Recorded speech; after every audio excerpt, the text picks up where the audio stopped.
Good evening दोस्तों, मैं आपका अपना अरुण गंगवार आप सभी के सामने प्रेजेंट हूँ एक नई वीडियो के साथ। ठीक है, आज हम बात करेंगे रीजनिंग के टॉप इम्पॉर्टेंट एमसीक्यू क्वेश्चंस के बारे में। देखिए, अगर हम बात करें रीजनिंग की तो रीजनिंग का एक अच्छा क्वेश्चन जो है अच्छा पार्ट रहता है, चाहे आप कोई भी एग्ज़ाम देने जाएँ, जैसे कि पैट देने जाएँ, सुपर टेट देने जाएँ या एसएससी का एग्ज़ाम देने जाएँ। लेवल चेंज होता है लेकिन रीजनिंग के क्वेश्चन पूछे जाते हैं। लेवल का मतलब क्या है कि जैसे आप पैट देने जाते हो तो नॉर्मल क्वेश्चन आते हैं रीजनिंग के, जिसे आप आसानी से कर सकते हैं। सुपर टेट देने जाते हैं उसमें भी नॉर्मल क्वेश्चन आता है, लेकिन अगर आप बैंकिंग की तैयारी करते हैं या फिर आप एसएससी का एग्ज़ाम देते हैं तो वहाँ पर लेवल जो है थोड़ा हाई हो जाता है, मतलब अच्छे लेवल के क्वेश्चंस आते हैं। ठीक है, तो आज हम बात करेंगे जो क्वेश्चन हैं उनके बारे में। क्वेश्चंस का पैटर्न कुछ इस तरीके से सेट किया गया है कि नॉर्मल से लेकर थोड़ा हाई लेवल तक का आपका जाएगा। ठीक है, फर्स्ट क्लास है तो इस वजह से बहुत ज़्यादा टफ़ क्वेश्चन को नहीं लिया गया है। ठीक है, वरना आपको बोरियत फील हो जाता है, क्योंकि जब आपको कोई चीज़ आती है तो उसे पढ़ने का एक मज़ा ही और है। ठीक है, तो आप धीरे धीरे उन चीज़ों को सीखते हुए चलेंगे। ठीक है, मैं आपको जो क्वेश्चन है एमसीक्यू उसके साथ साथ में कुछ एक्सटर्नल नॉलेज दूंगा, जिससे आप आगे के क्वेश्चंस को और अच्छी तरीके से समझ सकें और अटैम्प्ट कर सकें।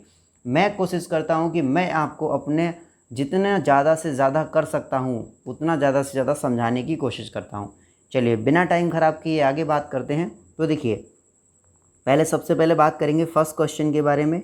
फर्स्ट क्वेश्चन में समझाने लायक कोई भी चीज़ नहीं है, बस खाली लिखा हुआ है, उसका मतलब समझना है। तो देखिए, सबसे पहले क्या लिखा हुआ है, तो सबसे पहले लिखा हुआ है मनोविज्ञान। ठीक है, तो मनोविज्ञान को क्या कहा जाता है, तो मनोविज्ञान में मन का अध्ययन किया जाता है और इसको मन का विज्ञान कहा जाता है। ठीक है, क्या कहा जाता है, तो आप कहेंगे सर इसको मन का विज्ञान कहा जाता है। ठीक है, मनोविज्ञान को। इसी तरीके से अगर हम बात करें अंक गणित की, ठीक है, तो अंक गणित में क्या होता है, तो अंक गणित में पहला शब्द है अंक, आप उसे ही पकड़ लेंगे। यानी किसका अध्ययन किया जाता है इसमें, तो आप कहेंगे सर इसमें अंकों का अध्ययन किया जाता है। ठीक है, किसका अध्ययन किया जाएगा, अंकों का अध्ययन किया जाता है। ठीक है, अंकों को हम एक और नाम से भी जानते हैं जिन्हें हम संख्या कहते हैं। ठीक है, अंकों से ही संख्या बनती है। तो यानी पहला क्वेश्चन क्या हो जाएगा हमारा, B option right. Second question है, देखिए ये क्वेश्चन है, इसको अगर मैं आपको कम टाइम में समझाना चाहूँ तो ऐसे ही समझा दूंगा। ठीक है, जिसे हम एक तरीके से घास काटना भी कह सकते हैं। ठीक है, लेकिन मैं आपको क्या समझाऊंगा, मैं थोड़ा डीपली समझाऊंगा कि चीज़ें करते कैसे हैं। ठीक है, तो सबसे पहले आपको मैं एक नेक्स्ट एक्स्ट्रा स्लाइड पे लेके चलता हूँ, ताकि मैं चीज़ों को आपको एक्स्ट्रा अच्छे से समझा सकूँ। तो देखिए, मैं बात करूंगा जो रीजनिंग है उस तरीके से कि किस तरीके से आप क्वेश्चन को अटैम्प्ट करेंगे। तो देखिए, सबसे पहले रीजनिंग अगर आपको सॉल्व करनी है और इस टाइप के क्वेश्चन सॉल्व करने हैं जिनमें कोई एक कोड दिया होता है, जिन्हें कोड बोलते हैं, कोड। ठीक है, CODE कोड, मतलब एक संकेत दिया होता है कि इसको इस तरीके से शो किया गया है तो नेक्स्ट को किस तरीके से। तो उसमें क्या करते हैं, उसमें सबसे पहले आपको सीखना पड़ेगा कि ABCDEFGHIJKLMNOP,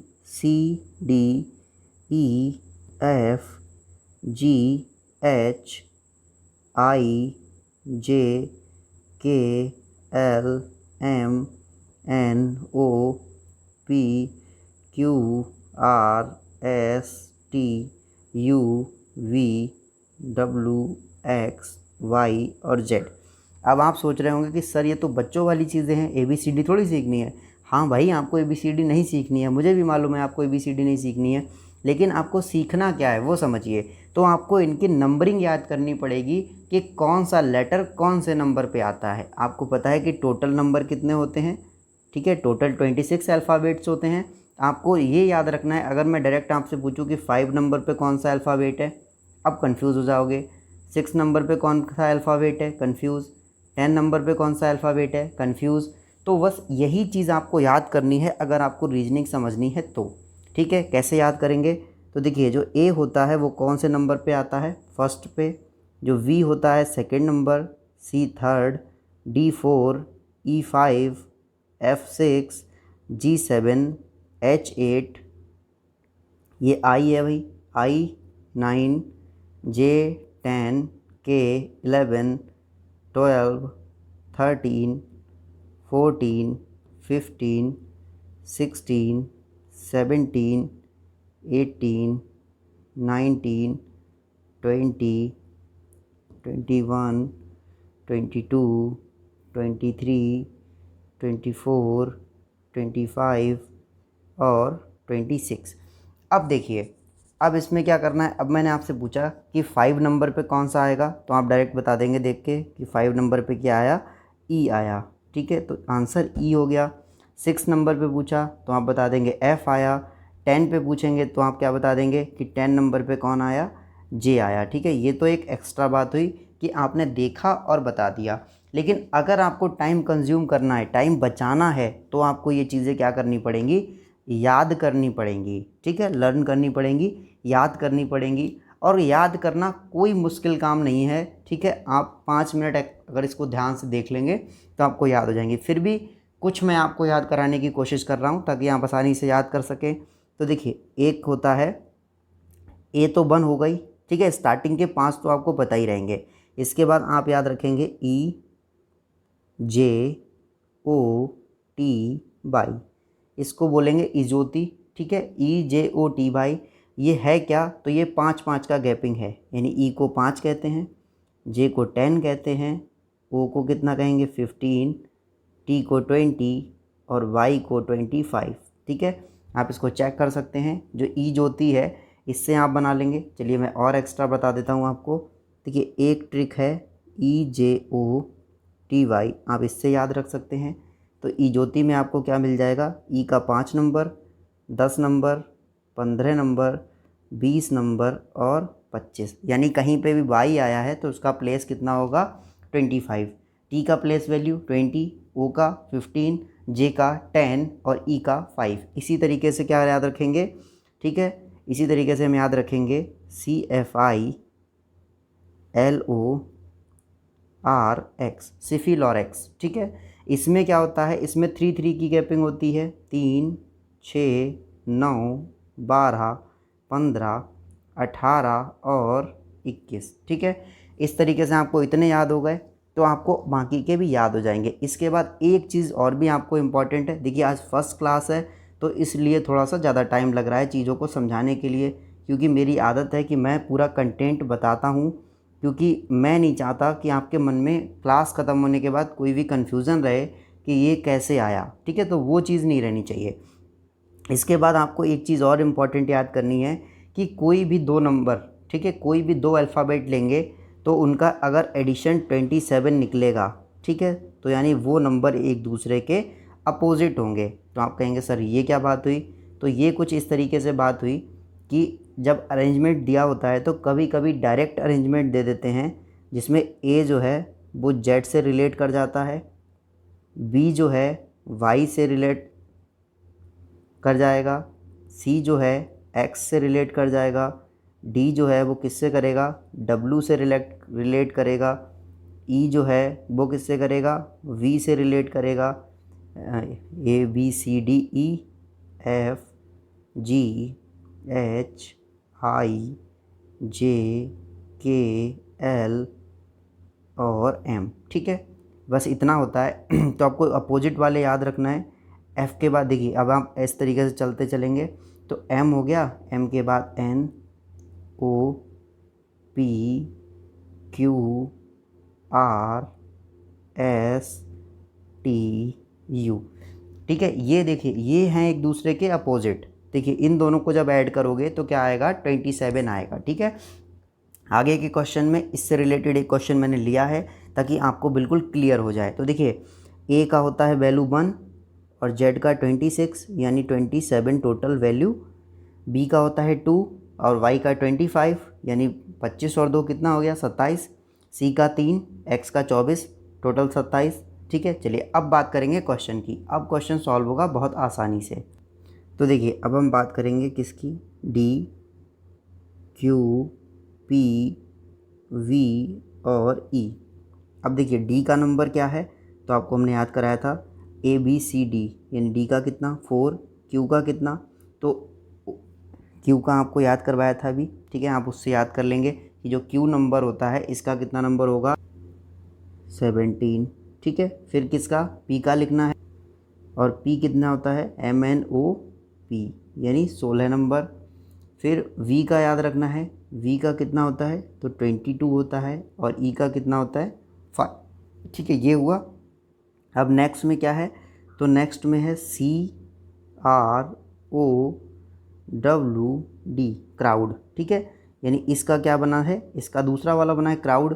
तो क्राउड में देखिए C कितनी है, C की वैल्यू 3, R की वैल्यू कितनी होती है, तो आप कहेंगे सर R की वैल्यू 18, O की वैल्यू तो O की वैल्यू 15, W की वैल्यू 23, D की वैल्यू 4। तो अब आप देखिए यहाँ पे वैल्यू कितनी है 4, नीचे गए 3 हो गई, यानी क्या हो गया माइनस का 1। 17 से जब 18 हुई वैल्यू क्या हो गई +1। 16 से 15 हुआ -1। 22 से 23 हुआ +1। 5 से 4 हुआ -1। ठीक है, क्या आएगा यहाँ पे -1। तो देखिए अब नेक्स्ट क्वेश्चन, ठीक है, अब इसका जो क्वेश्चन है उसको हमें नोट करना है। तो क्वेश्चन क्या है हमारा, क्वेश्चन है INBRF।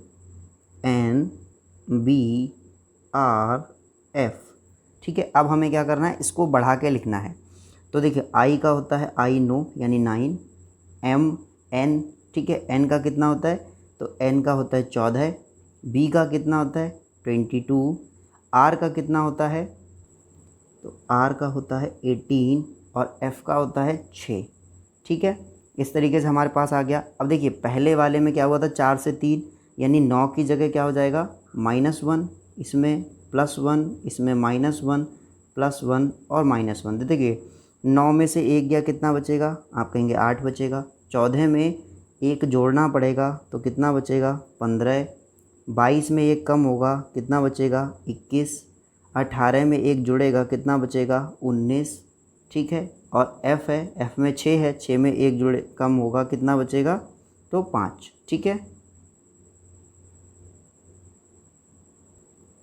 तो देखिए अब 8 में 8 की वैल्यू क्या होती है, तो 8 की वैल्यू H। 15 किसकी वैल्यू थी, O की वैल्यू थी। 21 किसकी है, तो 21 है U की। और 19 किसकी वैल्यू है, तो 19 वैल्यू है S की। ठीक है, ST। इसके बाद 5 किसकी वैल्यू है, तो ई ज्योति बताया था आपको, यानी E की वैल्यू। तो आपको मैच कर लेना है कि आंसर क्या हो गया, आपका आंसर हो गया HOUSE यानी हाउस। ठीक है, तो HOUSE आपको चेक करना है, तो ये रहा आपका ऑप्शन। ठीक है, आगे बढ़ते हैं नेक्स्ट क्वेश्चन की तरफ। देखिए नेक्स्ट क्वेश्चन है, समूह में से भिन्न शब्द को चुनिए। ठीक है, जो डिफरेंट है उसे चुनना है। तो देखिए डिफरेंट चुनने वाले में आपको थोड़ा सा ध्यान रखना है कि जो 3 होंगे उनमें एक जैसा रिलेशन होगा और जो चौथा होगा वो डिफरेंट होगा। तो यहाँ पे आपको 4 ऑप्शन दिए हुए हैं, भूगोल, भौतिक, रसायन और जीव विज्ञान। ठीक है, इसको भौतिकी या भौतिक विज्ञान भी कहते हैं। ठीक है, इंग्लिश में इसको फिजिक्स, केमिस्ट्री और बायो। देखिए जब फिजिक्स, केमिस्ट्री और बायो की बात आई तो आपको रिलेट्स हो गया कि ये तीनों नाम किसके हैं, तो ये तीनों नाम हैं विज्ञान के। ठीक है, अब रह गया ये भूगोल, तो ये कौन सा विज्ञान है, तो ये सामाजिक विज्ञान होता है, ये अलग है सभी से। ठीक है, यानी इन तीनों की शाखाएं एक हैं, विज्ञान की 3 शाखाएं हैं। तो डिफरेंट कौन सा हो गया, तो ज्योग्राफी डिफरेंट हो गया, यानी हमारा आंसर भूगोल। अगला देखिए, समूह से विभिन्न जो भिन्न शब्द हैं, भिन्न का मतलब डिफरेंट। ठीक है, उसे चूज़ करना है, कौन सा शब्द जो है वो डिफरेंट है। देखिए ये जो है समूह से भिन्न शब्द चुनिए, सबसे ज़्यादा बच्चे को क्वेश्चन इसी क्वेश्चन में सबसे ज़्यादा कन्फ्यूज़न रहता है, क्योंकि इसमें क्या होता है, इसमें ये डिपेंड नहीं करता कि आप क्या सोच रहे हैं, इसमें डिपेंड करता है कि जो एग्ज़ाम डालने वाला एग्ज़ामिनर है उसने क्या सोच के क्वेश्चन बनाया, तो वो उसी को आंसर कर देगा। जैसे कि मैं आपको इसमें बताऊं कितनी तरह से ये अलग हो सकता है, तो वो देखिए अगर हम 12 की बात करें तो कैसा है, इवन है। 18 की बात करें इवन है। 22 की बात करें इवन है। और 15 की बात करें तो कैसा है, ऑड। तो अगर एग्जामिनर ने इवन ऑड का कॉन्सेप्ट लिया होगा तो कौन सा बना देगा, 15। ठीक है, अब दूसरी बात समझिए, अगर उसने इनमें और भी कुछ रिलेशन है, अगर उसने रिलेशन लिया होगा मल्टीपल ऑफ 3, ठीक है, 3 के मल्टीपल का रिलेशन लिया होगा तो क्या हो जाएगा, 3 चौक 12, 3 पंजे 15, 3 छाक 18। ठीक है, और 21 मल्टीपल नहीं है, तो यही हमारा इस क्वेश्चन में आंसर है। ठीक है, लेकिन यहाँ पे अगर आप एक लॉजिक लगाएं तो 15 भी आपका हो सकता है। तो इस क्वेश्चन में ये मेरी ही नहीं, ठीक है, ये जो एग्ज़ामिनर बना रहा है उसके सोच के ऊपर डिपेंड है कि उसने कौन सा आंसर लिया है। मैंने आपको दोनों पॉसिबिलिटीज़ बता दी हैं कि आपको इसमें दोनों पॉसिबिलिटीज़ हो सकती हैं। अब ये आपके प्रेजेंस ऑफ माइंड के ऊपर है कि उस समय आप एग्ज़ामिनर का दिमाग को क्रैक कर पा रहे हैं कि नहीं कर पा रहे हैं। ठीक है, तो ये क्वेश्चन होते हैं जो इनमें सब ऐसा ही चलता है, इसीलिए इन क्वेश्चनों में कोई कॉन्फिडेंस नहीं आ पाता। कुछ क्वेश्चन लेवल के हिसाब से होते हैं, अगर ये कोई स्मॉल लेवल पे एग्ज़ाम होगा जैसे पैट वगैरह का, तो उसमें कन्फ्यूजिंग वाले नहीं देते हैं, उसमें जो लॉजिक होता है वो भी आसान दे देते हैं ताकि आप आसानी से उसे डिफरेंट पहचान सकें। लेकिन अगर आप हाई लेवल पे एग्ज़ाम देते हो तो थोड़ा कन्फ्यूजन करने के लिए क्वेश्चंस को क्रिएट कर दिया जाता है। चलिए आगे बढ़ते हैं। चलिए उसी तरीके जो अभी डायरेक्शन पढ़ा था उसी डायरेक्शन में है। अगर किंग को PRMT लिखा जाए तो रैन को किस प्रकार लिखा जाएगा। ठीक है, तो सबसे पहले कोई ना कोई एक रिलेशन होगा किसके बीच में, तो KING के बीच में। ठीक है, और दूसरा कौन है PRMT, तो सबसे पहले हमें KING की वैल्यू निकालनी है। तो देखिए K की वैल्यू क्या होती है, तो आप कहेंगे सर K होता है 11, I का होता है 9, N का होता है 14 और G का होता है 7। ठीक है, आप जब याद कर लेंगे तो आप भी आसानी से लिख सकेंगे। नेक्स्ट देखिए ये बना किस में है, तो ये बना है PRM और T में कन्वर्ट हुआ है।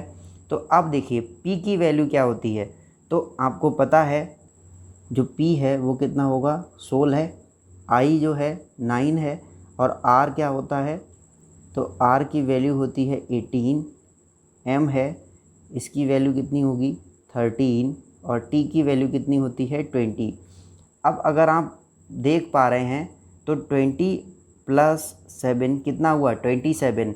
अब मेरे दिमाग में एक अपोजिट वाली बात आ गई जो मैंने अभी आपको पढ़ाई थी लास्ट स्लाइड में कि अपोजिट लेते हैं। तो आपको याद होगा कि अपोजिट में बताया था A का अपोजिट Z, V का अपोजिट Y।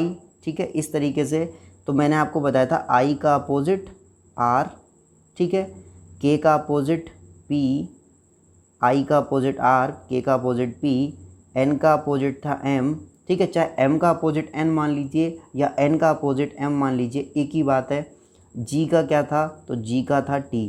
ठीक है, तो देखिए क्या ये सही मैच कर रहा है, तो देखिए K वाले की जगह पे P है क्या, तो बिल्कुल सही है। I वाले की जगह R है क्या, तो बिल्कुल सही है। N वाले की जगह M है क्या, तो बिल्कुल सही है। G वाले की जगह T है क्या, तो बिल्कुल सही है। यानी अब हमें क्या करना है, अब हमें रैन को उसी फॉर्मेट में चेंज करना है। तो देखिए अगर हम बात करें RAIN रैन की, तो रैन में देखिए R का अपोजिट क्या हो जाएगा, तो आप कहेंगे सर R का जो अपोजिट होता है वो होता है I। ठीक है, R का अपोजिट I। तो आप फिर सेकंड A का अपोजिट, तो आप कहेंगे सर Z। उसके बाद में क्या है RAIN, I का अपोजिट, तो देखिए R का अपोजिट I और I का अपोजिट R। ठीक है, यानी एक दूसरे के अपोजिट। जैसे अगर हम बात करें पापा का अपोजिट मम्मी, मम्मी का अपोजिट पापा। ठीक है, नेक्स्ट N, तो N का अपोजिट मैंने आपको बताया था, N का अपोजिट क्या है M।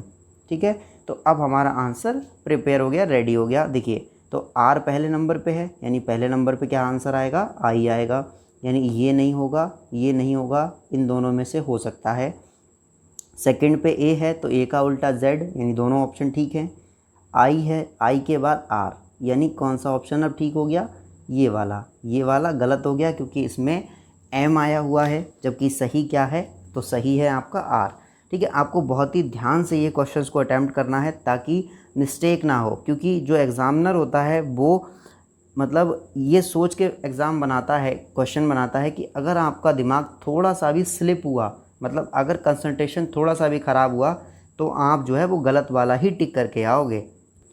चलिए नेक्स्ट क्वेश्चन है, कौन सा दिन शताब्दी का अंतिम दिन नहीं होगा। तो देखिए इसमें क्या होता है, जैसे शताब्दी की अगर हम बात करें तो शताब्दी कितने सालों का ऐड होता है, तो आप कहेंगे सर 100 सालों को जब ऐड करते हैं तब एक शताब्दी बनती है। ठीक है, और शताब्दी में जो दिन होते हैं वो क्या होते हैं, रिपीटेड होते हैं। ठीक है, तो कौन कौन से दिन रिपीट होते हैं आपको याद रखना है कि शताब्दी के 3 दिन ऐसे होते हैं जो हो सकते हैं और 3 दिन होते हैं जो नहीं हो सकते। ठीक है, आपको याद रखना है।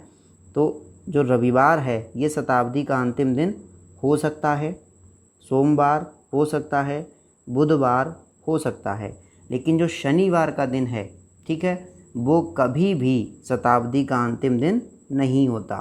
ठीक है, आपको याद रखना है जो शनिवार है वो कभी भी शताब्दी का अंतिम दिन नहीं होगा। नेक्स्ट क्वेश्चन है, इस तरीके का क्वेश्चन में क्या करना है, आपको अरेंजमेंट करना है लेंथ के हिसाब से। कुशल सुमन से लंबा लेकिन मनोज से नाटा है।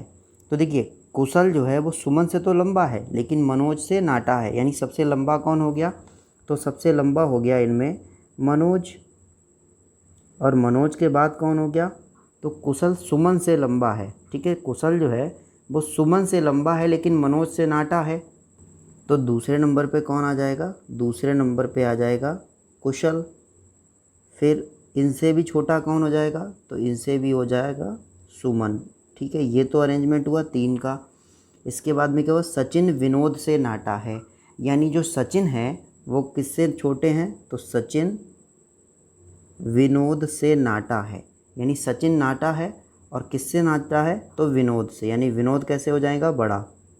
ठीक है, विनोद जो है वो बड़े हो जाएंगे, देख रहे हो विनोद विनोद सुमन से नाटा है, यानी जो विनोद है ये किससे छोटा है, तो ये सुमन से छोटा है।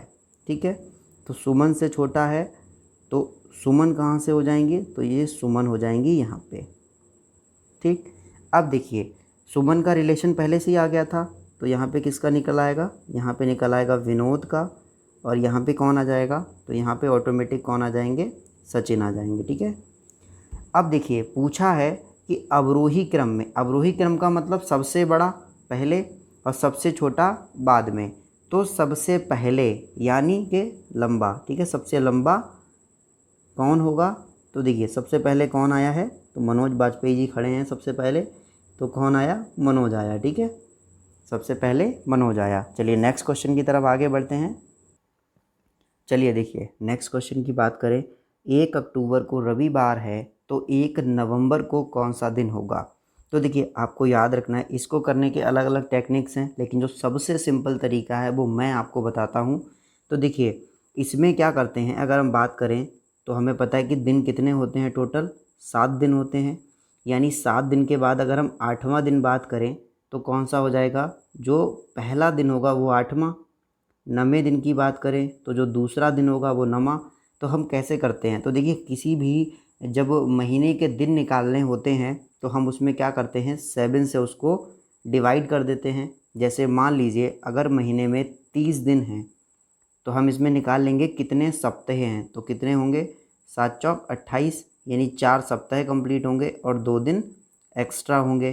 ठीक है, अब ये जो 4 सप्ताह हैं, 4 सप्ताह का मतलब 4 सोमवार आए होंगे, 4 मंगलवार आए होंगे, 4 बुधवार आए होंगे, 4 बृहस्पतिवार आए होंगे, 4 शुक्रवार आए होंगे। ठीक है, इस तरीके से 7 दिन 4 बार रिपीट हुए होंगे।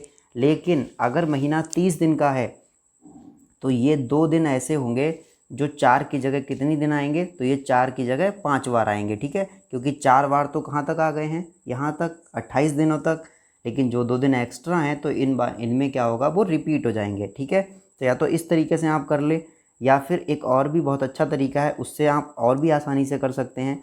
तो देखिए जो दिन 1 तारीख को होगा, ठीक है, किसी भी महीने की 1 तारीख को जो भी दिन होगा, जैसे मान लीजिए इसी क्वेश्चन को ले लें, तो उसी महीने की, जिस महीने की 1 तारीख को ये दिन है, अगर उसी महीने की बात करें, महीना चेंज नहीं हो रहा है, उसी महीने की बात करें और 29 तारीख की बात करें, ठीक है, तो फिर वही दिन सेम कॉपी होगा, ये आपको याद रखना है। ठीक है, जैसे फिर समझ लीजिए अगर 1 तारीख को किसी भी एक माह की बात करें, जैसे अक्टूबर की माह की बात कर लें, तो अगर 1 अक्टूबर को रविवार है तो उस महीने की 29 तारीख को भी क्या होगा, रविवार होगा। अब देखिए तो 29 के बाद कौन सी तारीख रह गई, 30, फिर 31 और फिर 1 नवंबर। तो देखिए रविवार के बाद इस दिन क्या हो जाएगा, तो आप कहेंगे सर सोमवार हो जाएगा, इस दिन क्या हो जाएगा, मंगलवार, और इस दिन क्या हो जाएगा, तो इस दिन हो जाएगा बुधवार। आई होप आपको अच्छे से समझ में आया होगा क्वेश्चन। फिर एक बार समझ लीजिए कि किसी भी अगर एक पार्टिकुलर मंथ की बात करें तो उस मंथ में 1 तारीख को जो भी दिन होगा, कोई सा दिन हो, सोमवार हो, मंगल हो, कोई भी दिन हो, तो वो दिन कब रिपीट होगा, तो वो 29 तारीख को भी वही दिन होगा। ठीक है, ये आपको बिल्कुल याद रखना है। और जब 29 को वही दिन हमें मिल गया तो हमें क्या निकालना था 1 तारीख तक का, तो 29 के बाद में 30, 31 और 1, क्योंकि अक्टूबर में 31 दिन होते हैं इसीलिए 31 तक का लगाया है। और 1 तारीख को हमने लिख लिया और उस तरीके से हमने रविवार, सोमवार, मंगलवार और बुधवार करके आंसर को कॉपी कर लिया। चलिए आगे बढ़ते हैं। चलिए नेक्स्ट क्वेश्चन की बात कर रहे हैं। ठीक है, एक इस तरीके से इन्होंने दे रखा है, आर बड़ा है किससे, ओ से, और इक्वल टू ए बड़ा है एस से, और एस जो है उससे बड़ा कौन है, टी। तो हम इसमें क्या करते हैं, हम इसमें कुछ इस तरीके से मैच कर लेते हैं। तो देखिए सबसे पहले इसको हम ऑप्शन से सॉल्व कर लेते हैं। तो क्या एस ओ के बराबर है, तो देखिए सबसे पहले ओ देखिए, ओ के बराबर कौन है, ए, और ए कैसा है, बड़ा है, और एस छोटा है।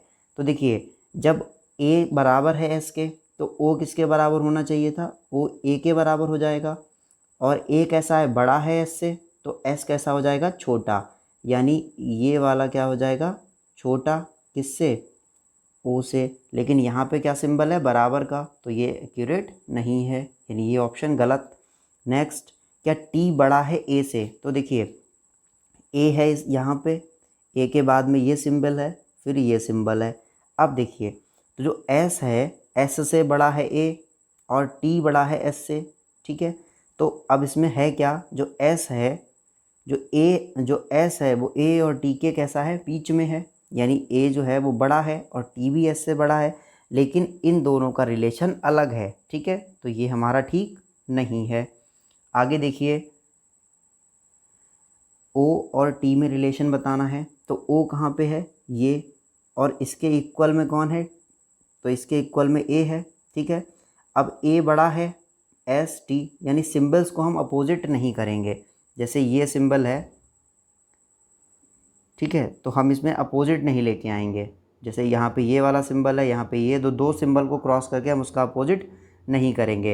अब देखो ये वाला क्वेश्चन है एस और आर वाला, तो देखिए अगर हम बात करें ओ और ए की, तो दोनों बराबर हैं।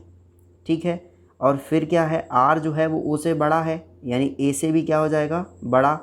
और एस जो है वो क्या है, देखो तो आर बड़ा है ओ से, और ओ बराबर है ए के, और ये बड़ा है एस के। ठीक है, इतना रिलेशन समझ में आया आपको, तो आप कहेंगे सर समझ में आया।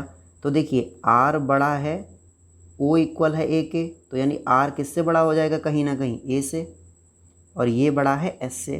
तो देखिए अब हमें किसके बीच में बताना है रिलेशन, एस और आर के बीच में, एस और आर के बीच में। तो देखिए आर कैसा है, बड़ा है, और ए भी बड़ा है, सेम सिंबल है, एक जैसे एक तरफ के लिए लगे हुए हैं। तो बस हम क्या कह सकते हैं कि आर जो है वो बड़ा है एस से। तो देखिए आर की तरफ मुंह खुला हुआ है, तो यानी वी ऑप्शन हमारा कैसा हो गया, राइट हो गया। देखिए नेक्स्ट क्वेश्चन आपके सामने है, यदि सी की वैल्यू 3 है, सी ई पी की वैल्यू 24 है, तो एच यू एक्स की वैल्यू बतानी है। देखिए अगर आप क्लास को पूरा देख रहे होंगे तो आपको पता लग रहा होगा कि जो मैंने नंबरिंग सिखाई हैं उनका कितना इम्पॉर्टेंट रोल है रीजनिंग के क्वेश्चंस में। तो देखिए जो c = 3 आ गया, तो हमें पता है जो c की वैल्यू थी वो भी हमने 3 ही बताई थी। इसका मतलब जो CEP है वो कहीं ना कहीं क्या बना रहा है, 24।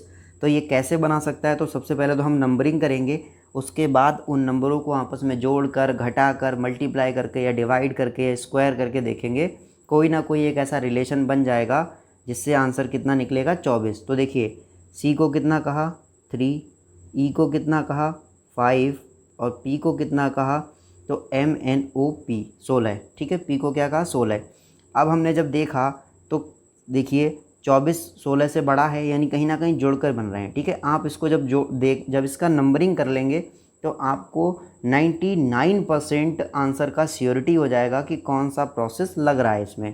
तो मैंने जब देखा तो मुझे पता लग गया कि इनको कहीं ना कहीं क्या किया गया है, ऐड किया गया है। तो देखो 5 3 8 और 8 3 24। ठीक है, जोड़ लो, 5 3 8 और 16 में 8 को ऐड करोगे तो 24, यानी जो भी नंबर हैं उन सभी डिजिट को क्या किया गया है, ऐड किया गया है। तो देखिए नेक्स्ट में HUX, तो H की वैल्यू कितनी है, तो आप कहेंगे सर 8। U की वैल्यू कितनी है, तो U की वैल्यू 21, और X की वैल्यू कितनी है, तो X की वैल्यू है 24। यानी फाइनली हमें क्या करना पड़ेगा, इन सबको ऐड करके देखना पड़ेगा कि क्या हमारा आंसर निकल रहा है। तो हम ऐड कर लेंगे। देखो तो 4 1 5, 5 और 8 कितना होता है, तो 5 5 10 3 13 का 3 हासिल लगा, 1 2 2 4 और 1 5, यानी आंसर हमारा 53। तो क्या इसमें 53 आंसर है, तो देखिए यहाँ पे है, नहीं, यहाँ नहीं, यहाँ नहीं, तो आप कहेंगे सर बिल्कुल सही है, सी ऑप्शन में 53 आंसर दिया हुआ है। चलिए आगे बढ़ते हैं। चलिए नेक्स्ट क्वेश्चन है। देखिए इसमें क्या होता है, कथन और कारण दिए होते हैं, ठीक है। ऑप्शन हर बार सेम रहेंगे, ऐसे ही चारों ऑप्शन दिए होते हैं, लेकिन क्वेश्चन चेंज होके आता है, ठीक है। कहीं कुछ कारण दिया होगा, कहीं कोई ऐसा कारण दिया होगा, तो आपको बस एक अरेंजमेंट बैठाना है कि जो कारण है वो क्वेश्चन से मैच कर रहा है या नहीं, ठीक है। तो आपको कारण बताना है। तो देखिए पहला है क्वेश्चन जो है वो ये है, दिल्ली में प्रत्येक स्थान पर भूजल स्तर में पिछले वर्ष होने वाली मानसूनी वर्षा के कारण वृद्धि हुई है। मतलब क्या है कि जो दिल्ली है, दिल्ली में सभी जगहों पे, जैसे मान लो दिल्ली में ये कोई 4 जगह हैं, बस स्टैंड, ठीक है, ट्रेन स्टैंड, ठीक है, और कोई मान लो दिल्ली एनसीआर, ऐसे ही मान लो इंडिया गेट, ठीक है, इंडिया गेट, कोई भी 4 जगह ले लीजिए। अब उन चारों जगह पे क्या हुई है, बारिश हुई है बहुत विकट। जब विकट तरीके से बारिश हुई है तो यहाँ पे जो पानी है वो एक्स्ट्रा हो गया है काफ़ी। तो इन्होंने क्या है, अब इसका रीज़न दिया है कि इसके कारण क्या है, परिणाम क्या है, इसका परिणाम दिया हुआ है। पहला कारण है रीज़न, दूसरा परिणाम है। अब इसका परिणाम क्या हुआ, जब पानी सब जगह वर्षा हुई और पानी का स्तर जो है वो बढ़ गया, तो क्या हुआ, तो गत वर्ष यानी पिछले वर्ष, ठीक है, गत वर्ष, ठीक है, रेल पटरियों पर पानी आ जाने के कारण बहुत सी ट्रेनों को रद्द करना पड़ा। तो देखिए अभी हमने क्या पढ़ा था, भूजल स्तर में पिछले वर्ष होने वाली मानसूनी वर्षा के कारण वृद्धि हुई, और जब कहाँ हुई थी, तो प्रत्येक स्थान पर, ठीक है, सभी जगह हुई। तो जब सभी जगह आ गया तो उसमें रेल की पटरियाँ भी शामिल होती हैं, ठीक है, आपको याद रखना है। तो आपका ऑप्शन कौन सा ठीक हो जाएगा, तो आपका आंसर ठीक हो जाएगा ऑप्शन नंबर ए, ठीक है। यदि कथन एक कारण है और कथन बी परिणाम है, ठीक है, दोनों आंसर दोनों के क्लियर हो गया आपको। आगे देखते हैं। चलिए नेक्स्ट क्वेश्चन देखते हैं, कथन और निष्कर्ष। देखिए इनको करने के 2 तरीके हैं। एक तो इंग्लिश वाला तरीका है जिसमें हम ABC करके करते हैं, वो बेकार है। जब भी आप इन क्वेश्चंस को करिएगा तो आप वेन डायग्राम से करिए। अब आप कहेंगे सर वेन डायग्राम क्या होता है, तो जो वेन डायग्राम होता है वो होता है उसमें गोले बनाए जाते हैं और एक दूसरे को अटैच किया जाता है, ठीक है। अभी मैं आपको करके दिखा रहा हूँ किस तरीके से करते हैं। तो देखिए पहला पढ़िए, सभी मछलियाँ पक्षी हैं। अब बताइए सभी मछलियाँ पक्षी हैं, तो ज़्यादा कौन होगा, मछलियाँ या पक्षी। तो आप कहेंगे सर जो मछलियाँ हैं वो पक्षियों के अंदर आएंगी, क्योंकि सभी मछलियाँ पक्षी हैं, ना कि सभी पक्षी मछली। देखिए इसमें क्या होता है, सिर्फ लैंग्वेज का खेल होता है और आपको लैंग्वेज पकड़ के ही क्वेश्चन को क्रैक करना है। तो देखिए इसमें क्या करेंगे, एक बड़ा सा गोला बनाया हमने, यानी ये सभी क्या हो गए, ये सभी पक्षी हो गए, ठीक है, पंक्षी हो गए। अब इसने क्या कहा है क्वेश्चन में कि सभी मछलियाँ पंछी हैं, सभी मछलियाँ पक्षी हैं, तो जो पक्षी हैं सभी इनके अंदर ही क्या आ जाएंगी, तो आप कहेंगे सर मछलियाँ आ जाएंगी इनके अंदर।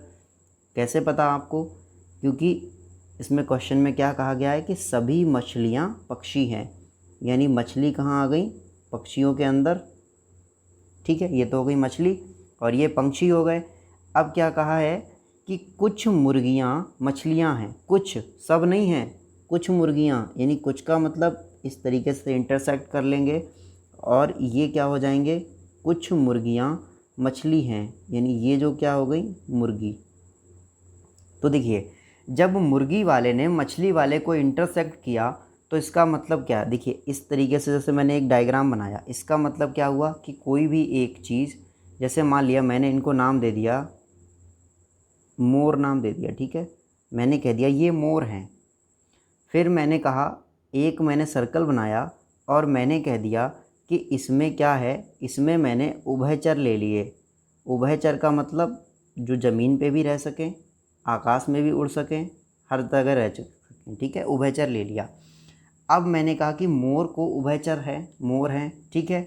अब इसमें क्या करना है, मिक्स करना है। तो आप क्या करेंगे, जो मोर होता है वो उभयचर होता है, ठीक है। सभी मोर उभयचर होंगे तो आप उभयचर के अंदर मोर को बंद कर देंगे, ठीक है। अब इसका मतलब क्या हुआ, दोनों समझो। इसका मतलब हुआ कि जो अंदर वाला है ये पूरा इस बाहर वाले के अंदर कैद है, ठीक है। अंदर वाला पूरे बाहर वाले में है।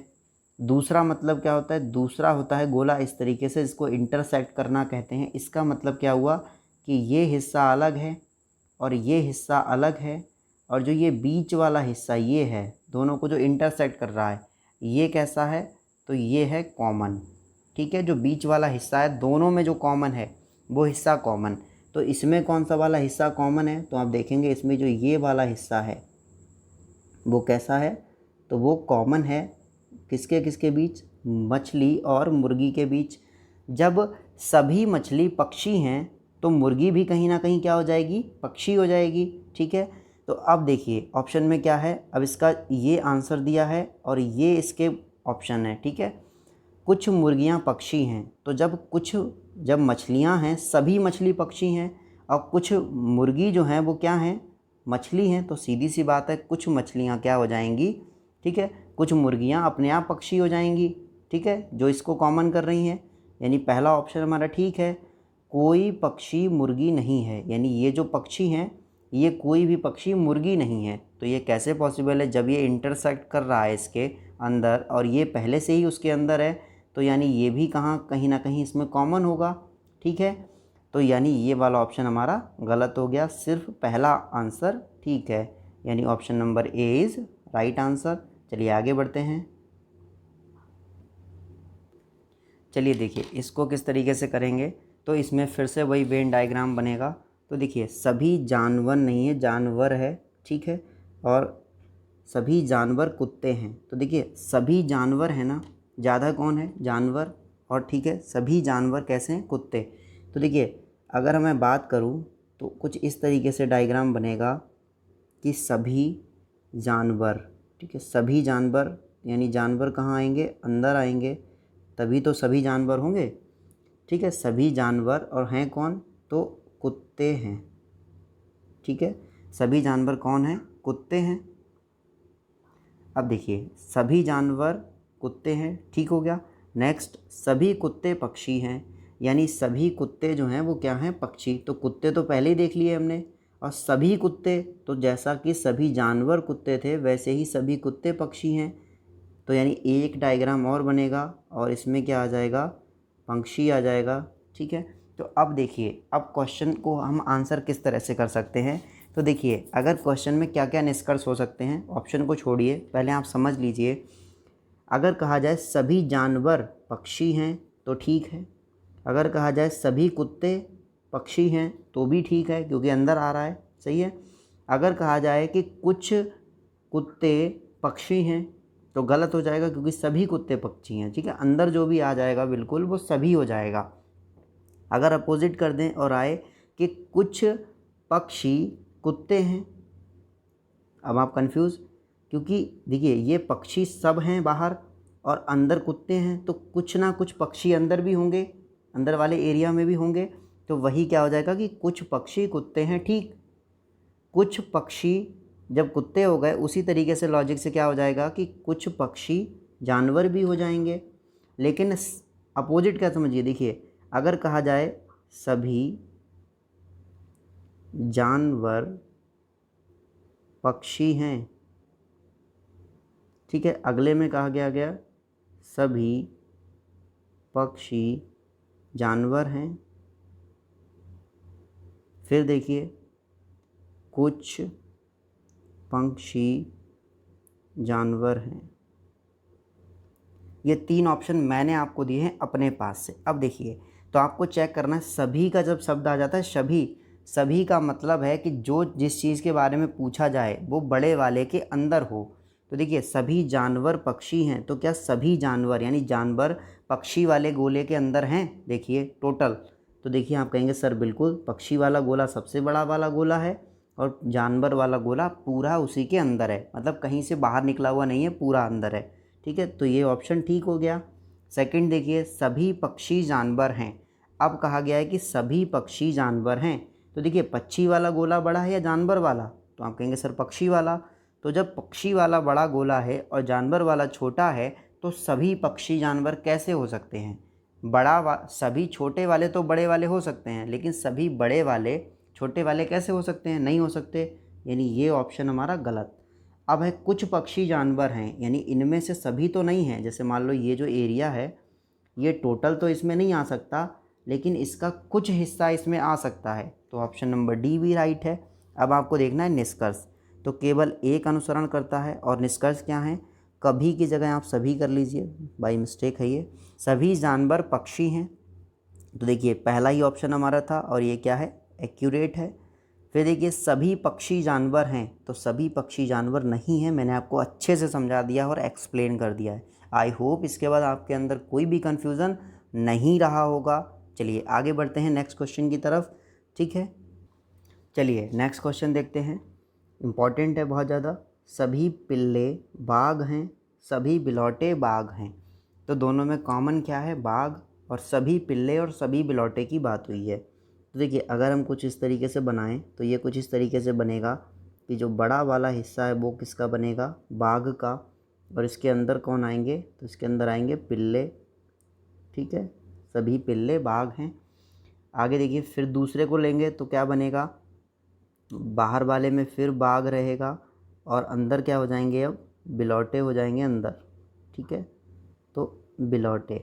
अब देखिए ये इसमें भी सबसे बाहर बाघ है, इसमें भी पूरा बाहर बाघ है, तो इन दोनों को एक कंबाइंड बना लेंगे इस तरीके से, और बाहर क्या रह जाएगा? बाघ। और दोनों के अंदर अलग अलग क्या आ जाएगा? एक बिलौटा, ठीक है। बिलौटे और पिल्ले दोनों कहाँ जाएंगे? अंदर, पिल्ले और बिलौटे। देखिए इसमें अपना दिमाग कतई नहीं लगाना है, जो है उसी पे डिपेंड रहना है, ठीक है। अपना दिमाग नहीं लगाना है कि आप सोचो कि दोनों को जब एक में ही अंदर कर लिया गया है, बंद कर लिया गया है, तो दोनों को इंटरसेक्ट भी करा दो। नहीं, ना तो बिलौटा पिल्ले से इंटरसेक्ट कर रहा है, ना पिल्ला वाला जो, देखिए इंटरसेक्ट का मतलब अगर ये हो जाता तो इसका मतलब होता कि कुछ बिल्ले जो हैं अपने आप क्या हो जाते, तो कुछ पिल्ले जो हैं वो बिलौटे हो जाते, ठीक है। लेकिन इंटरसेक्ट नहीं कर रहा है, तो पिल्ले अलग रहेंगे और बिलौटे अलग रहेंगे, और ऊपर क्या है? बाघ। दोनों किसके अंतर्गत आ रहे हैं? बाघ के। तो ऑप्शन क्या हो जाएगा? सभी पिल्ले बिलौटे हैं, यानी सभी पिल्ले, ये सभी पिल्ले बिलौटे हैं क्या? तो जब सभी पिल्ले, क्या कोई भी पिल्ला बिलौटा नहीं है, क्योंकि कोई भी इंटरसेक्ट नहीं हो रहा, यानी अनुसरण पहला वाला नहीं कर रहा। कुछ बाघ पिल्ले हैं, तो मैंने क्या कहा? जो बड़ा वाला हिस्सा है उसका कुछ हिस्सा अंदर वाला कवर करता है, और अंदर वाले का पूरा हिस्सा बाहर वाला कवर करता है, जैसा कि लास्ट क्वेश्चन में हमने देखा। तो कुछ बाघ पिल्ले भी होंगे और कुछ बाघ बिलौटे भी होंगे, ठीक है। तो दूसरा देखिए, कुछ बाघ पिल्ले हैं, यानी दूसरा ऑप्शन हमारा ठीक हो गया, ठीक है। ये दोनों गलत हो गए। चलिए आगे बढ़ते हैं नेक्स्ट क्वेश्चन की तरफ। अब देखिए जैसा कि नेक्स्ट क्वेश्चन है हमारा 15 नंबर। अगर मैंने आपको फर्स्ट स्लाइड में वो नहीं बताया होता नंबरिंग करना, तो आप कंफ्यूज रहते, और या तो आपको पहले से ही आती होती तब तो एक अलग बात है, ठीक है, वरना आपको कन्फ्यूज़न रहता। देखिए अब आप कैसे करेंगे, इनको आपको करना है तो कन्फ्यूज़न रहता, लेकिन अब आप आसानी से इन्हें सॉल्व कर सकते हैं। देखिए आर की वैल्यू कितनी होती है, तो आपको पता है OPQRST और T20, तो आर कितना हो गया? तो आप कहेंगे सर आर की वैल्यू 18 और एन की वैल्यू 14 MN, ठीक है। अब देखिए जो यू है, यू की वैल्यू 21 और क्यू की वैल्यू तो OPQ, ठीक है, यानी कितनी हो गई? 17। आगे देखिए एन की वैल्यू 14, जे की वैल्यू 10, ठीक है। यहाँ देखिए जे और जी, तो जे की वैल्यू कितनी हो गई? 10, और जे की वैल्यू 10 और जी की वैल्यू 7। अब देखिए, अब मैंने एक रिलेशन सोचा कि इनमें नंबरों में क्या रिलेशन बन रहा है, तो आप देखिए 18 और 4 जोड़ने पे कुछ बन रहा है क्या? तो देखिए 18 + 14 करेंगे तो कितना हो जाएगा? 8 4 12 का 2, हासिल लगा 1, यानी 32। तो पहले में ये रिलेशन बना। तो देखिए एक बात आपको याद रखनी है कि जो रिलेशन पहले में बनेगा वही रिलेशन सभी ऑप्शनों में बनना चाहिए, ठीक है। ऐसा नहीं है कि अपनी मर्ज़ी से किसी में कोई रिलेशन बना डाला, किसी में कोई नहीं, सब में बनना चाहिए। अब देखिए Q और U में क्या इनमें वही रिलेशन है? तो देखिए 21 और 17 को ऐड करिए, क्या 32 बन रहा है? तो 7 और 1 8, 2 और 1 3, यानी कितना हो गया 38। यहाँ 32, यहाँ 38, कोई रिलेशन नहीं, सही बना। फिर भी चेक कर लीजिए 14 और 10 कितना आएगा 24, कोई रिलेशन नहीं बन रहा। अब मैंने दूसरा दिमाग दौड़ाया कि भाई मुझे लग रहा है कि 18 में से 14 अगर मैं कम कर लूँ तो कितना बचेगा, तो 4 बचेगा। फिर दूसरा रिलेशन मुझे समझ में आया कि मैंने 21 में से 17 को माइनस किया, कितना मिला मुझे 4। तो मैंने कहा अरे वाह, ये तो दोनों ऑप्शन सेम हो गए। अब बस तीसरा रह गया, चेक कर लो, अगर वो भी सेम हो रहा है तो जो लास्ट में नहीं सेम होगा वही हमारा आंसर हो जाएगा, वही डिफरेंट है। विषम को ही तो बताना है, जो नियम फॉलो नहीं करेगा, ठीक है, उसके जैसा नियम फॉलो नहीं करेगा वही अलग होगा।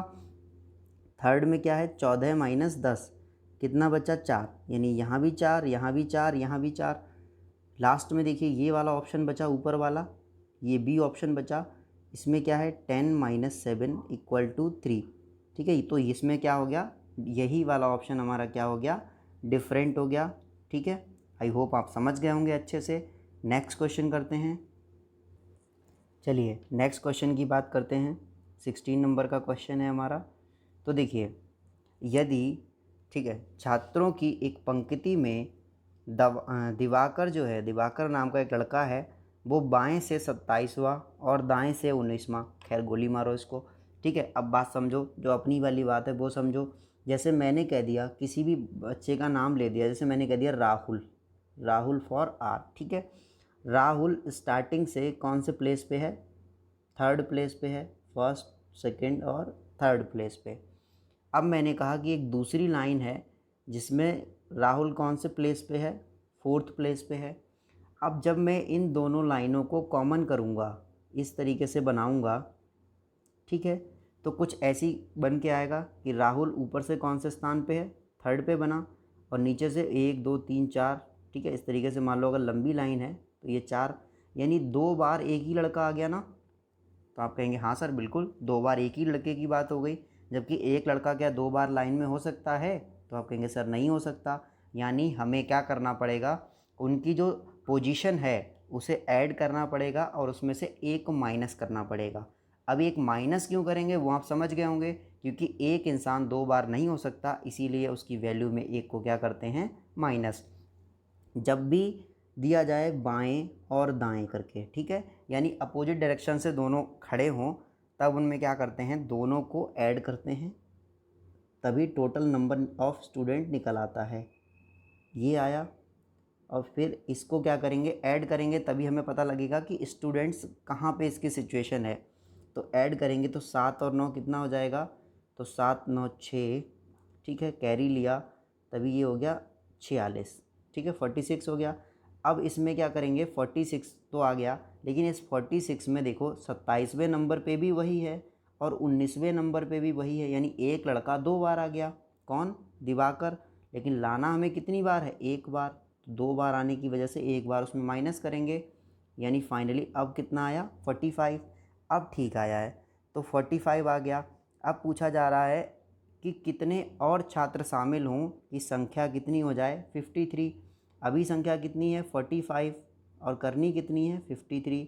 तो 53 पहले से ही है, सॉरी 53 करनी है, 45 पहले से ही है, तो कम कितने हैं, तो डिफरेंस निकाल लेंगे। तो दोनों का डिफरेंस कितना आएगा, तो दोनों का डिफरेंस आएगा 8, ठीक है। यानी ऑप्शन कौन सा आपका ठीक हो जाएगा, option number A is right answer. चलिए आगे बढ़ते हैं। चलिए अब हम बात करते हैं घड़ी वाली क्वेश्चन के बारे में। एक घड़ी में दिया हुआ है इतने बज के इतने मिनट पे, यानी 6:45 पर घड़ी के सुइयों के बीच कितने का कोण होगा। तो देखिए, या तो आपको मैं घड़ी नॉर्मल समझा दूं या फिर अच्छे से समझाऊं, तो मैं समझाऊंगा आपको बढ़िया करके, ठीक है। तो घड़ी समझिए, घड़ी क्या होता है, पूरा घड़ी का सिस्टम समझिए कैसा होता है। तो हम बात करेंगे घड़ी की। तो घड़ी में कितने घंटे होते हैं, तो आपको पता है कि घड़ी जो है 24 घंटे वाली भी होती है और 12 घंटे वाली भी होती है। तो हम बात करेंगे कौन सी घड़ी की, हम उस घड़ी की बात करेंगे जिसमें 12 घंटे होते हैं। अरेंजमेंट कुछ इस तरीके से होता है, इस तरीके से घड़ी की सुइयों का अरेंजमेंट होता है। 3 सुइयाँ होती हैं, पहली सुई मिनट, फिर घंटा, फिर सेकंड, ठीक है, 3 सुइयाँ होती हैं। अब देखिए, अगर हम बात करें इसकी तो यहाँ पे कितना बचता है 12, यहाँ पे कितना बचता है तो 3, यहाँ पे कितना बचता है 6 और यहाँ पे 9, यानी यहाँ पे कितना बचेगा 1 2 4 5 7 8 10 और 11, ठीक है। इस तरीके से घड़ी का अरेंजमेंट होता है, आपको याद रखना है बढ़िया से। फिर मैं जो मेन पॉइंट्स हैं उन्हें डार्क कर दे रहा हूँ। यहाँ पे 6 बजेगा, 12 बजेगा, यहाँ पे 90 यहाँ पे 3 बजेगा और यहाँ पर भी 6। अब इसमें 3 सुइयाँ होंगी, जैसे एक मान लिया घंटे की हो गई, ये मान लिया मिनट की हो गई, और ये ग्रीन वाली मान लिया सेकंड की हो गई, ठीक है। इस तरीके से, यानी सेकंड ग्रीन मान लिया, रेड वाली को मान लिया घंटे की, और पिंक वाली को जो मान लिया इसको मान लिया मिनट की, ठीक है। ये सुई हो गई। अब समझिए कि सबसे पहले तो हम बात करेंगे कितने खाने हैं, ठीक है। तो 12 खाँचे हैं इसमें, ठीक है, 12 खाँचे हैं। किसमें आप कहेंगे पूरी क्लॉक जो है उसमें 12 खाँचे हैं, यानी यहाँ से स्टार्ट करके पूरा अगर इस तरीके से घुमाएं तो कितने खाँचे हैं तो 12 खाँचे हैं। और जो पूरा सर्कल होता है वो कितने डिग्री का होता है, तो आप कहेंगे सर सर्कल होता है 360 डिग्री का। इतनी बात समझ में आई। 12 खाँचे हैं और वो पूरा सर्कल कितने का है 360 डिग्री का। तो अगर मैं एक खाँचे की वैल्यू निकाल दूँ तो एक खाँचे की वैल्यू कितनी निकलेगी 360/12, और 12 तियाँ 36 और 0 यानी 30। मतलब क्या हुआ इसका वो समझिए। अब जो आपको समझा रहे हैं मतलब ये हुआ कि जैसे ये वाली लाइन है 12 की और ये वाली लाइन है 1 की, ये है 2 की, तो अगर ये 12 और 1 के बीच कोण बनेगा तो वो कितने डिग्री का बनेगा 30 डिग्री का, ठीक है। यानी किन्हीं भी दो नंबरों के बीच में, अगर घड़ी की सुई की बात हो रही है और कोई दो नंबर हैं उनके बीच में अगर एंगल की बात होगी तो कितना डिग्री बनेगा 30 डिग्री। अब देखिए मिनट सेकंड वाली सुइयों का, सेकंड की सुई का कोई रोल इतना ख़ास नहीं होता, मिनट और घंटे का सबसे ज़्यादा होता है। तो अगर घंटे की बात करें तो सबसे पहले घंटे में कितने, एक दिन में 12 घंटे, ठीक है, 12 घंटे। और 12 घंटे में ये कितना सर्किल पूरा करती है तो 360 डिग्री का सर्किल 12 घंटे में पूरा पूरा करती है। अब 12 घंटे को अगर घंटे में रहें तो एक घंटे में कितना होगा, तो एक घंटे में 360/12, यानी 12 तियाँ 36 और 0, यानी एक घंटे में वही जो हमने अभी आपको बताया कि एक घंटे में, यानी 2 घंटे वाली सुई दो अगर नंबर के बीच में है तो वो कितना टाइम लगाएगी 30 मिनट। अब देखिए अगर हम घंटे को सेकंड में चेंज करें तो एक घंटे में 60 मिनट, यानी 60 मिनट में जो 30 डिग्री बना रही है, तो एक मिनट में घंटे वाली सुई कितना बनाएगी, तो एक मिनट में घंटे वाली सुई बनाएगी 30/60, यानी 1/2। और ये सुई कौन सी है, तो ये घंटे वाली है, ठीक है, घंटे वाली, ठीक है। और ये बना कितने में रही है, तो एक मिनट में। इतनी बात समझ में आई। अब दूसरी तरफ समझ लीजिए, अगर हम बात करेंगे, ये तो घंटे की सुई की बात हो गई, अब हम बात करेंगे मिनट वाली सुई की। तो मिनट की सुई कितना बनाएगी, तो आपको मिनट वाली सुई का भी सिचुएशन पता है कि मिनट वाली जो सुई है वो कितनी देर में घूमती है, तो वो 60 मिनट में घूमती है। और कितना, तो 360 डिग्री। तो एक मिनट में कितना घूमेगी, तो एक मिनट में घूमेगी 360/60, यानी 6 डिग्री, ठीक। मिनट वाली सुई कितनी डिग्री घूमेगी 6 डिग्री, और घंटे वाली कितनी घूमेगी, तो घंटे वाली घूमेगी आधा डिग्री, ठीक है, एक मिनट में आधा डिग्री घूमेगी। अब हम क्वेश्चन सॉल्व करेंगे, अब आसानी से आप क्वेश्चन को सॉल्व कर पाएँ। देखिए 6:45, तो घड़ी में अगर हम 6:45 को शो करें तो कुछ इस तरीके से शो होगा कि यहाँ पे क्या बचेगा 6, इसके बाद 7, 8 और यहाँ पे 9। ठीक है, जो सुई होगी वो कुछ इस तरीके से होगी, ये बनेगा एंगल। अब देखिए, मैंने आपसे कहा कि किन्हीं भी दो खांचों के बीच की एंगल 30 डिग्री, यानी ये एक खांचा, ये दूसरा खांचा और ये तीसरा खांचा, तो एंगल कितना होना चाहिए? लगभग 30 × 3 यानी लगभग 90 डिग्री। बात समझ गए आप? लेकिन एक बात और समझिए कि जैसे अगर हम इन सुइयों की बात करें तो ये सुई जैसे यहाँ पे है तो ये 6 बजे है, ठीक है। जब ये सुई मिनट वाली यहाँ पे पहुँचेगी तो ये वाली सुई जो है ये पहले जहाँ पे है वहाँ से क्या हो जाएगी, इसकी सिचुएशन थोड़ी सी चेंज हो जाएगी और ये कुछ इस तरह से आगे बढ़ जाएगी, ठीक है, क्योंकि उसे भी तो अपना टाइम कंप्लीट करना है। तो ये अपनी जगह से क्या हो जाएगी, थोड़ा सा आगे। इसीलिए ये जो ऊपर वाली सुई है उसका टाइम ही निकालते हैं और नीचे वाली जो है इसका घटा देते हैं, तभी दोनों के बीच का डिफरेंस एंगल फाइनल निकल आता है। तो देखिए आगे बात करते हैं। तो सबसे पहले 6 बजे जो घंटे वाली सुई है वो कितनी देर चलेगी? तो देखो, 1 गैपिंग, 2 गैपिंग, 3 गैपिंग, यानी कितनी देर? 15 मिनट। दोनों चीज़ें 15-15 मिनट चलेंगी, यानी दोनों सुइयाँ 15 मिनट। तो अगर हम घंटे की सुई की बात करें तो घंटे की सुई 1 मिनट में कितना चलती थी? 1/2। तो 15 मिनट में कितना चलेगी? तो आप कहेंगे सर 7.5 चलेगी, यानी 7.2 डिग्री। अब मैंने बात की मिनट वाली सुई की, तो मिनट वाली सुई 1 मिनट में कितना चल रही थी? तो आप देख लीजिए लास्ट वाले उस पर, तो देखिए मिनट वाली कितनी चल रही थी? 6 डिग्री। तो अब 15 मिनट में कितना चल जाएगी? तो 15 मिनट में 6 × 15 यानी 15 छक्का 90 डिग्री। ठीक है, बात समझ में आई आपके? घंटे वाली कितनी चल गई? 7.5 डिग्री और ये चल गई 90 डिग्री। तो दोनों के बीच में जो एंगल होगा वो क्या होगा? तो वो होगा 90 माइनस 7.5 डिग्री। अब इसको सॉल्व कर लीजिए। देखिए, तो 90 में से 7.5 अगर जाएंगे तो जो बचेगा वो आपको बताना है। सॉरी, यहाँ पे थोड़ा मिस्टेक हो गया था, फिर से देख लीजिए। देखिए, ये जो घंटे वाली सुई है ये बना रही है हाफ एंगल और 15 मिनट है, तो यहाँ 7.5 की जगह 15/2, बोल सही रहे हैं लेकिन लिख गलत दिया, 15/2। और यहाँ पे भी कितना हो जाएगा? 15/2। देखिए, अब इसको सॉल्व करेंगे तो कितना हो जाएगा? 9 दूनी 18 माइनस 15/2। सॉल्व करेंगे तो कितना आएगा? 5।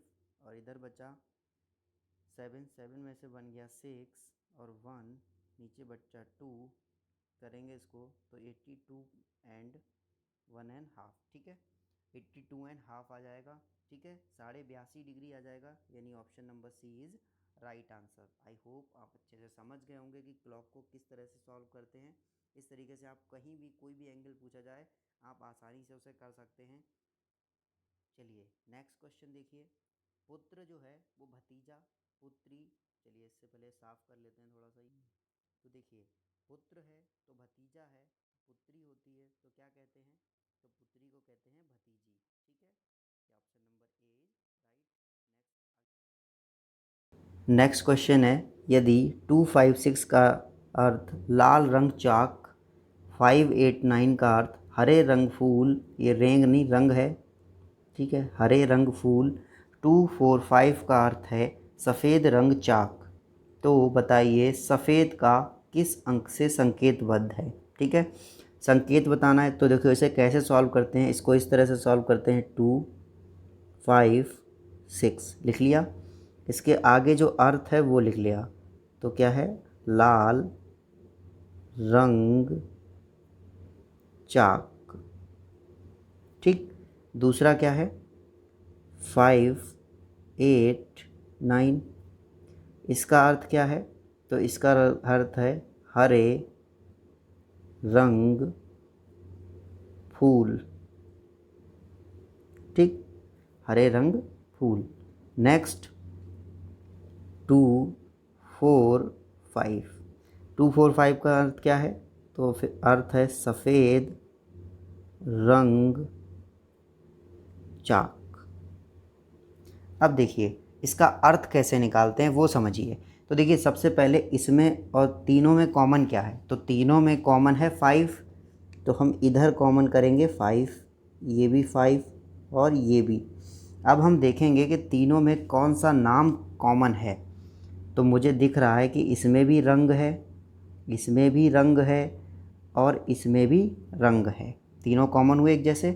नेक्स्ट इधर देखिए इसमें है 2, तो 2 और देखो किस में है, तो देखिए इसमें भी हमें 2 दिख गया, इसमें भी हमें 2 दिख गया। अब देखो इन दोनों में कॉमन नाम कौन सा है, लाल नहीं है, रंग तो पहले ही हो चुका, चौक, यानी कॉमन नाम कौन सा हो गया, तो चौक वाला नाम जो है वो कॉमन हो गया। अब देखिए इसमें क्या है, तो इसमें है 6, इसमें है 8, इसमें है 9 और इसमें है 4, यानी कोई कॉमन नहीं हो रहा है। तो अब देखिए हमें जो है पूछा क्या है, तो हमसे पूछा है सफ़ेद चाक रंग, तो बताइए सफ़ेद का जो है किस अंक से संकेतबद्ध है। सफ़ेद का अंकबद्ध बताना है किससे है, ठीक है आगे देखते हैं। तो देखिए जब ऊपर 3 अक्षर हैं 2 5 6, 2 और 5 तो फिक्स हो गए, तो बचा हुआ किससे रिलेट हो जाएगा, 6 से, यानी 6 कैसा हो गया, तो 6 हो गया रेड लाल के लिए। यहाँ पे देखिए ये फिक्स हो गया, 8 और 9 हैं, हरे और फूल हैं, तो दोनों में कन्फ्यूज़न है, या तो 8 के लिए फूल होगा या फिर 8 के लिए हरे रंग का यूज़, या फिर 9 के लिए हरे रंग का यूज़ होगा या फिर 9 के लिए फूल, मतलब दोनों कन्फ्यूज़न में हैं। क्वेश्चन पूछेगा अगर इसमें यहाँ पे ऑप्शन पूछता तो ये दोनों ऑप्शन में दे रखे होते। नेक्स्ट यहाँ पर भी देखो दोनों फिल हैं, तो कौन सा बचा, 4 बचा और कौन सा बचा, सफ़ेद, यानी हमें सफ़ेद के लिए कौन सा आंसर हो जाएगा, तो सफ़ेद के लिए आंसर हो जाएगा 4, ठीक है ये वाला आंसर राइट है। अगला विषम को चुनिए, ठीक है विषम बताना है कौन सा इनमें से विषम है। चलिए देखते हैं नेक्स्ट क्वेश्चन, विषम को चुनिए। ये बहुत सिंपल है, जैसा कि मैंने अभी आपको बताया था कि कुछ क्वेश्चन ऐसे होते हैं लेवल के अकॉर्डिंग चलते हैं, ठीक है। तो यहाँ पे आप बिल्कुल आसानी से, जिसने कभी रीजनिंग नहीं सॉल्व की वो भी बता देगा कि इसका आंसर कौन सा होगा, 21, 69, 81 या 83। तो 83 जो है वो डिफरेंट है। रीज़न क्या है, दो तरीके से ये डिफरेंट है। देखिए अगर आप चेक करते हैं भाज्य और अभाज्य, तो भी आप बता देंगे 21 भाज्य है, 69 भाज्य है, 81 भाज्य है, लेकिन 83 कैसा है, अभाज्य है। इसके बाद अगर हम चेक करते हैं मल्टीपल ऑफ 3, ठीक है 3 से गुणा करने वाला चेक करते हैं, देखो ये भी 3 का गुणनफल है, 3 सत्ते 21, ये भी 3 का है, ये भी 3 का है, लेकिन ये 3 का नहीं है, ठीक है तब भी यही आंसर आएगा। इस तरीके से हमारा आंसर आ गया। आज की वीडियो में बस इतना ही।